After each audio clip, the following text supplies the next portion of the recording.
پیارے حضور، جب خدا اپنے بندے سے 70 ماؤں سے بھی زیادہ پیار کرتا ہے تو پھر دوزخ اور اتنی سخت سزا کا کنسیپٹ کیوں ہے؟ جبکہ بچہ جتنے بھی برے کام کیوں نہ کر لے، اس کے باوجود ماں اپنے بچے کو اتنی سخت تکلیف یا عذاب میں کبھی نہیں دے سکتی، لیکن خدا تو 70 ماؤں سے زیادہ اپنے بندے سے پیار کرتا ہے، تو خدا کیسے اپنے بندے کو اتنے سخت عذاب میں دیکھ سکتا ہے؟ ماں باپ بچے کو سزا دیتے ہیں نا، ٹھیک ہے، ان کی اصلاح کے لیے سزا دیتے ہیں نا.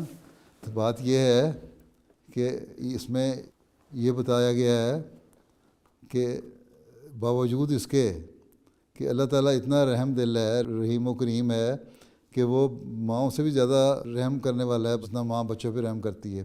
اس کے باوجود تم لوگ اتنے بگڑے ہوئے لوگ ہو کہ اللہ تعالیٰ کی اتنے رحیم ہونے کے باوجود سزا حاصل کر لیتے ہو. تو یہ تمہارا قصور ہے، اللہ تعالیٰ کا قصور تو نہیں. جو بچہ ہے وہ کتنی کو حرکتیں کرتا ہے، ایک نے چھوٹے بھائی کو چپیٹ مار دے گا، یا دھکا دے دے گا کسی کو، یا ماں کے سامنے یوں کر کے رونا شروع کر دے گا، یا ضد کرے گا، تھوڑا سا لپٹ، تھوڑا ہلکا سا چپٹ مارے گی تو پھر پیار بھی کر لے گی. تو اللہ تعالیٰ بھی بندوں پہ پیار کرتا ہے. اللہ تعالیٰ کہتا ہے اگر تم لوگوں کے عمل دیکھ کے میں تمہیں سزائیں دینے لگوں نا، بندے سارے مار کے رکھ دوں میں. یہ اللہ تعالیٰ کا رحم ہے جو ہمیں اس دنیا میں وہ ہماری باوجود بیہودہ حرکتوں کے سزائیں نہیں اتنی دیتا.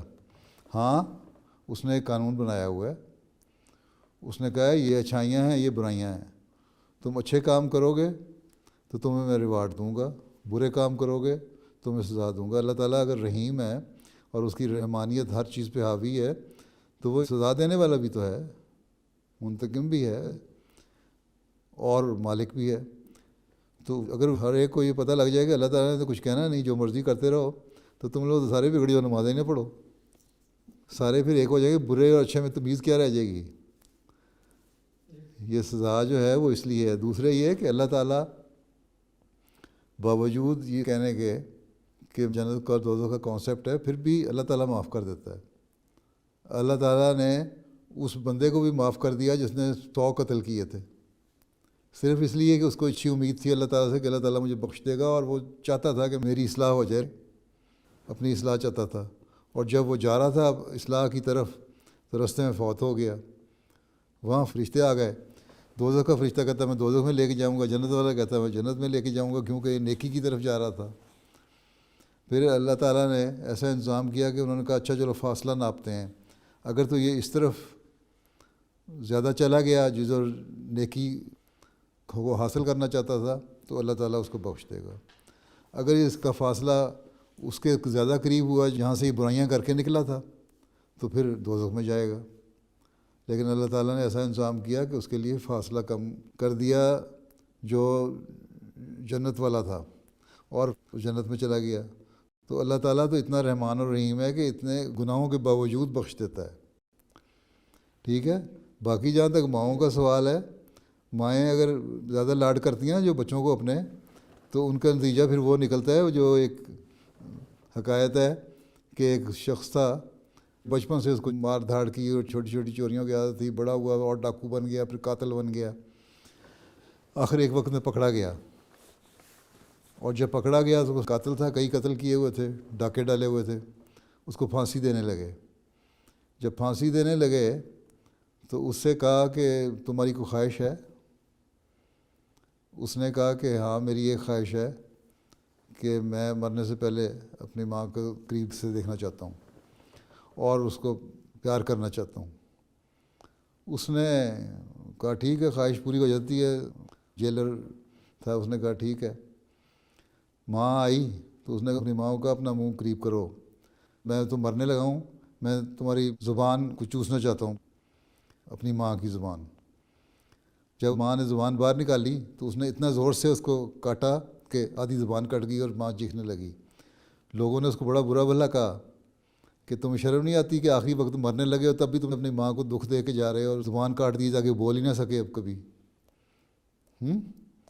وہ کہتا ہے جب میں بچہ تھا تو برائیاں کرتا تھا نا، مجھے پیار کرتی تھی، کہتی کوئی نہیں بچے، کچھ نہیں ہوتا، کچھ نہیں. پھر میں ذرا بڑا ہوا، بار جب میں نے یہ حرکتیں کرنی شروع کیں برائیوں کی تو لوگ میری شکایت کرتے تھے، پھر بھی میرے پہ ہاتھ پہ رکھتی تھی، لوگوں سے لڑتی تھی، نہیں نہیں کوئی نہیں، میرا بچہ بالکل ٹھیک ہے، اور مجھے کچھ نہیں کہا کرتے. کہتے بچہ بس ٹھیک ہے، کری جاؤ تو کر رہے ہو. 70 ماؤں کی طرح بخش رہا تھا نا. وہ ماں بخشی جا رہی تھی نا اس کو. اس سے مجھے اور انکریجمنٹ پیدا ہوئی. بڑا ہو گیا, میں نے چوری چکاری شروع کی, ڈاکے ڈالنے شروع کیے, پھر قتل کرنے شروع کر دیا, اور میری ماں ہر دفعہ مجھے پروٹیکٹ کرتی تھی.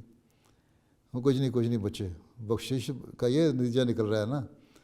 اور اب اتنا جرم ہو گیا کہ میں پھانسی چڑھنے لگا ہوں. جو ماں میری ہے, جس کی زبان میں نے کاٹی ہے, اگر یہی زبان مجھے بچپن میں نصیحت کرتی, اچھی باتیں بتاتی اور میری بری باتوں سے مجھے روکتی اور بلا وجہ کا رحم مجھ پہ نہ کرتی, تو آج میری یہ حالت نہ ہوتی. تو اللہ تعالیٰ اس قسم کے رحم نہیں کرتا. اللہ تعالیٰ نے ایک قانون رکھا ہوا ہے, جو جرم کرے گا تو سزا دے گا, لیکن اس کے باوجود وہ رحمان ہے, وہ جس کو چاہے بخش بھی دیتا ہے. بہت بڑے بڑے جرم کرنے والے ہیں جن کو اللہ تعالیٰ بخش دیتا ہے. اور اللہ تعالیٰ کی رحمانیت ہی ہے کہ سزا کا وقت گزارنے کے بعد ایک وقت ایسا آئے گا جب کہتا ہے میں دوزخ خالی کر دوں گا, سب جنت میں چلے جائیں گے. یہ بھی تو اس کی رحمانیت ہی ہے نا. لیکن سب سے بڑی بات یہ ہے ہمارے سوچنے والی, کہ اللہ تعالیٰ جب اتنا رحم کرنے والا ہے, اس کے باوجود ہم اتنے گناہ گار ہیں کہ پھر بھی دوزخ میں چلے جاتے ہیں گناہ کر کے. کیوں نہیں اللہ تعالیٰ کا رحم حاصل کر سکتے؟ تو یہ تو اپنے اوپر سوچنے والی بات ہے, بجائے اللہ تعالیٰ کو الزام دینے کی وہ 70 ماؤں سے پیار کرتا ہے زیادہ. ٹھیک ہے, سوچو جا کے کہ ہم نے نیکیاں کرنی ہیں. ٹھیک ہے, جی اللہ پہ الزام نہ دو, اپنے اوپر الزام دو. جی ضرور. ٹھیک ہے.